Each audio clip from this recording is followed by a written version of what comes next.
Priority #1 right now, and look at it. He's just taking another angle. Oh my god! Oh, there we go, Saya! Triple kill from him! The huge plays! Just tombing him! Get out, Valiant! This week in the Overwatch League, Shanghai Dragons nearly got their first win, Boston broke the record for the longest winning streak, London stepped back up, the Gladiators are keeping things tense, and Philadelphia looks confused. We've got all the playoff predictions, all the latest news, and the best highlights from the past week. If they can wield it properly, they'll come out with the win. Jake lurking, getting ready for that pulse pump. Oh, Asher. Uh-oh, look out. He's got the orb on him. It's going to be really hard. He wants to wait for this Zenyatta. So sneak. Oh my god. Sure. There's someone behind me. Look out. Oh, oh, you don't want that backpack. It's going to take you to school. Taking a look at the playoff predictions, let's start with the easy ones. The Boston Uprising are in the stage playoffs no matter what.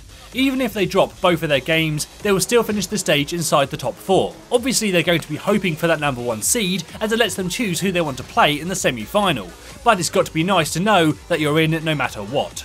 The NYXL are also guaranteed their spot even if they lost both games, but seeing as they face Dallas and Shanghai, that's very unlikely to happen. However, if Boston was to lose one of their games, there is a very good chance that New York would take the #1 seed off them. At the other end of the standings, Florida, Dallas and Shanghai are all completely out of the picture. Not much of a surprise for those three, but London's abysmal results this stage have left them almost certainly out of the picture.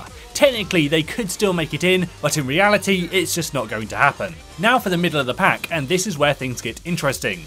The LA Valiant are in the best place score-wise with 6 wins. However, they face Boston and Philadelphia next week, both tough opponents. So long as they can either win one of those games or lose both by a small margin, they're going to remain in the playoffs. The only scenario that sees them in real danger of dropping out would be 2 losses with wide score margins. The Gladiators are in the next best position, but they also face Boston. However, their second game is against the Mayhem, so the odds favour them getting at least 1 win. However, if that's the case, they will still be in danger of being overtaken, as they will be reliant on map score. Seoul, Shock, Houston and Fusion are all bringing up the outside, and will be threatening to take the spots from the Gladiators and Valiant.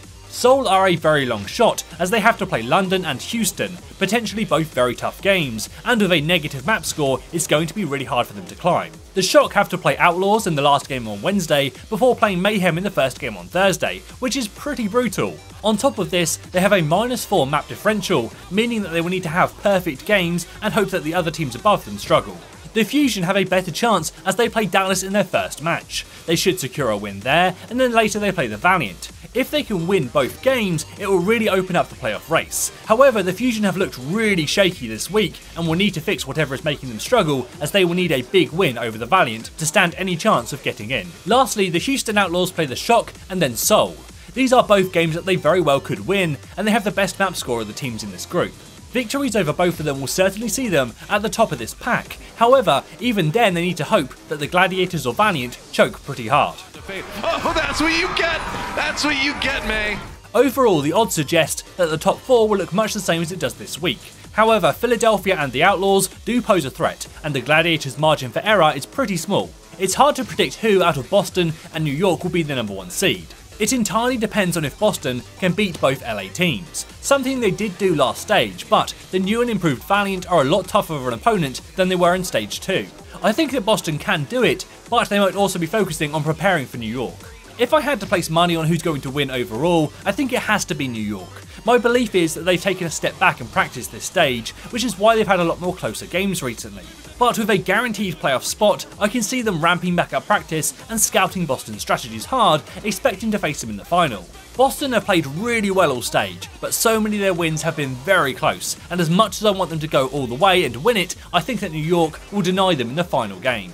However, that's enough looking forward for the moment. Let's take a look back at the highlights for each team from this week and how well they did in their most recent matches. I'm so used to talking about Shanghai's struggles costing them games that it's lovely to now be able to see their strengths starting to nearly get them a win. They got beaten pretty hard by Boston, but nearly edged out Philadelphia. It went to a game 5, but it was really the round on Nepal that cost Shanghai the win. If they'd netted a win there, this could have been over in 4 games. You raised my hopes and dashed them quite expertly, Shanghai.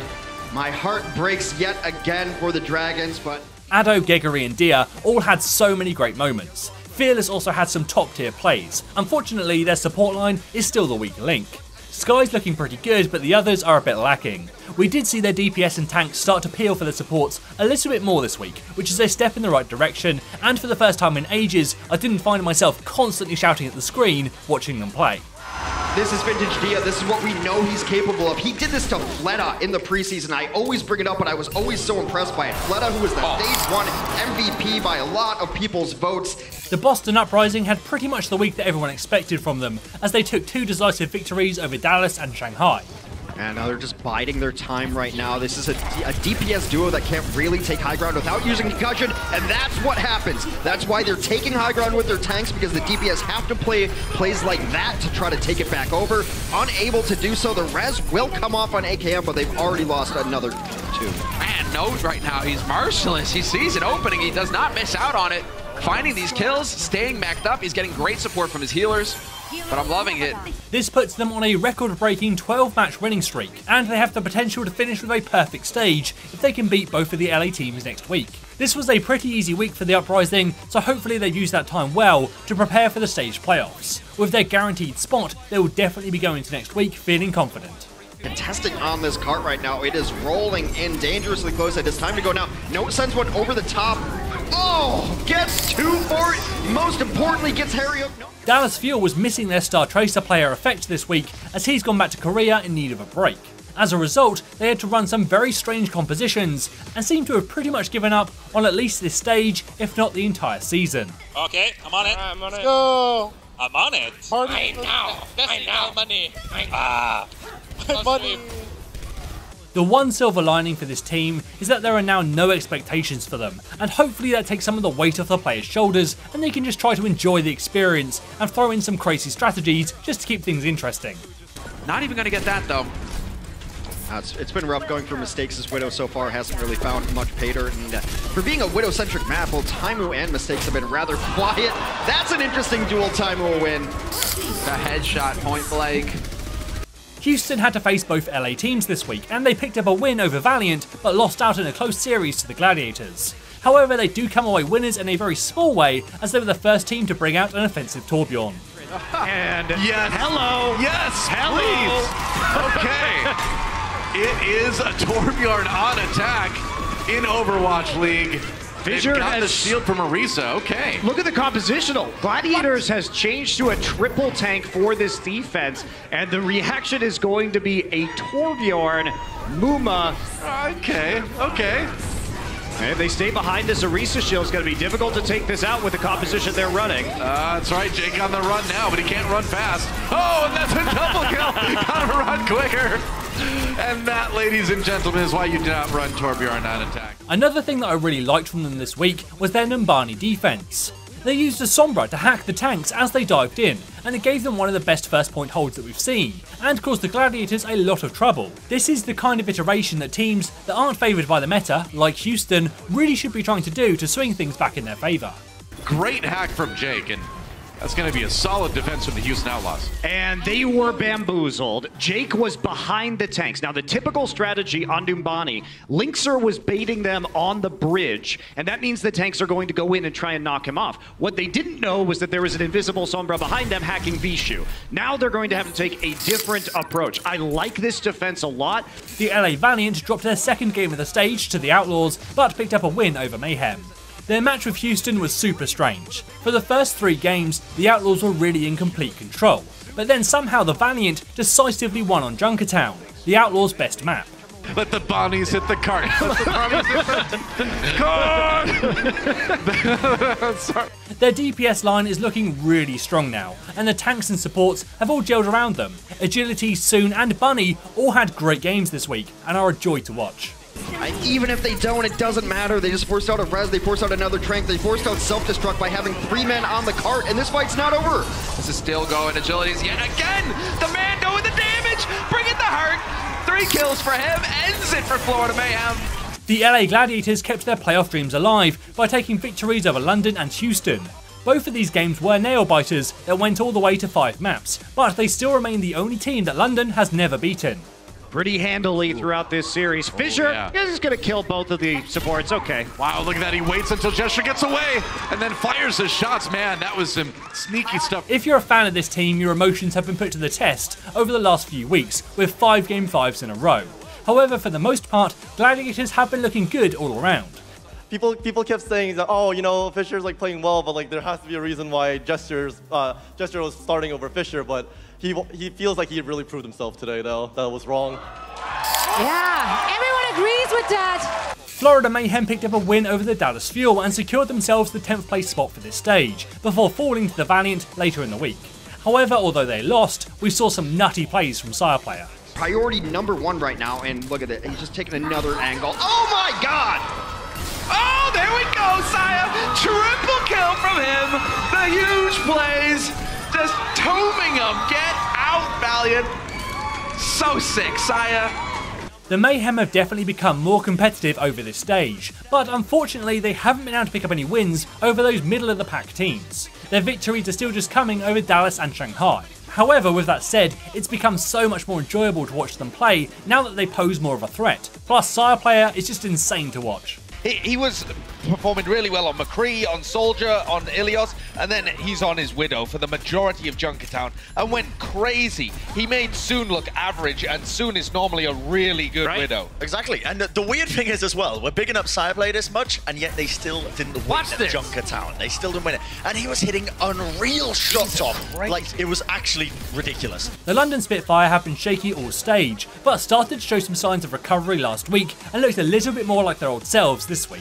They lost out to the Gladiators, but took a commanding win over the Shock. The big difference was that they now looked so much more comfortable with Hureg filling in for Birdering, while he's out injured, and Hureg himself had a great series against the Shock. What Hureg did on Volskaya is ridiculous. Look at these numbers. This is insane stuff. 67.9%. He outshined Architect. Seeing this, I'm more confident that they will be a greater threat to the teams they face next week. And in Stage 4, Hureg's improvements should light a bit of a fire underneath Birdring to encourage him to step up even more when he's back in the lineup. And it's the aggressiveness of London that we've come to expect. We didn't get to see it in the beginning of the stage with their transitions with new players and Hureg, but it's finally come to fruition. Some of the players are back, and Hureg has actually been having an amazing series so far. The Shock had a hard week, first losing out to New York before facing a rejuvenated London Spitfire. They seem to be very lacking in their offense against London, but in their game with New York, they had some great moments. I really like the way they continue to cause teams so much trouble by using Sombra, which seems to be particularly effective against teams that use a lot of set plays, as it just throws their plans into chaos. This could hurt now. He really like to... Jonax are playing Zen on this map, by the way. He often plays hold. Pine's hacked, so he can't run away now. And then Dante can follow this up with an EMP. That's a lot of people hacked up. 5 people hacked. Libero, the only one who wasn't affected by it. Nevix brings the house down. Mano, Pine, and Jonak all disintegrate as that self-destruct brings them straight in. Talk about Fallout, boy. The Fusion lost their game with Seoul Dynasty this week, and then nearly became the first team to lose to Shanghai. Their game with the Dynasty was really sloppy from both teams, and so weird to watch. As an isolated match, I probably wouldn't read too much into it, but then with Shanghai really threatening Philly later in the week, I became a little bit worried. Farming it quick, and this is an all-out brawl. There's the Pandia. Gets smushed against the wall by Fraggy, and well, now Fraggy doesn't care. He's just going to swing his hammer forever. Well, meanwhile, they've lost 2 though. Fearless is the one swinging hammers. Hammers has a fist, gets the shatter on Fraggy off the edge. Fearless gets himself 4. Philadelphia started this stage as one of the favourites to once again reach the finals, and they could still do it, but we need to see whatever was going on with them this week resolved. If you're a Philadelphia fan or one of our analysts here on the desk, you did not see this result coming. That was so bizarre. No, we really did not, because the game was so weird. The NYXL have looked a little bit weaker over this stage, but that's almost certainly down to them taking a step back in practice to let the team recover, as they have such a huge cushion of wins in the season standings. However, this week they crushed the Seoul Dynasty and then rolled over the Shock. For Seoul here, so you can take a look. I mean, when he's hitting shots like that, that is just stupendous. What do you do? What do you do? It's so hard to fight New York, as they have so many threats that you just can't deal with them all at once. Really, the only way to break this team seems to be throwing things at them that they don't expect, and I think that will be the only thing that can stop them from winning this stage. game plan of avoiding Pine as much as possible. Let Miro handle Pine, and then Jonak just put in the work, and you have Mono, Mekko, Saviolbi. There's so many factors to deal with here for the New York Excelsior, so... The Seoul Dynasty picked up an unexpected victory over the Fusion, but it was a very sloppy game. Then later in the week, that sloppiness caused them to get destroyed by New York. Fleta is still great, and I think Munchkin has improved in his role, but this just isn't the same team that it was before the Overwatch League. Man, New York in that final map showed you their real potential. And you can see the weight of what they were going up against for Seoul became more and more apparent as the series went on.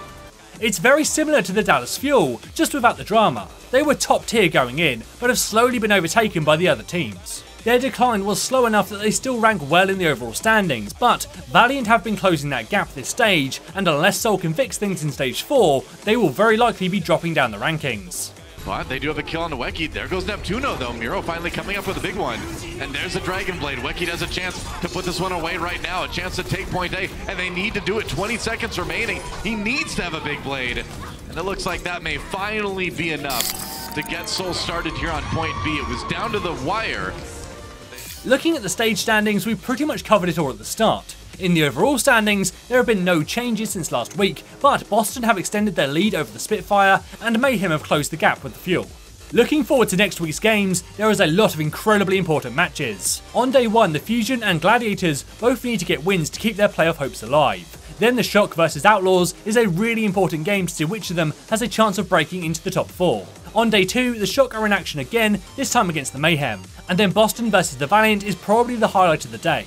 If Boston lose here, then New York will probably be pushing them out of the top spot, and Valiant will seal the deal on their playoff spot. On day 3, Boston must face the second of the LA teams, the Gladiators, and again a loss here opens the door for New York to take the top seed from them.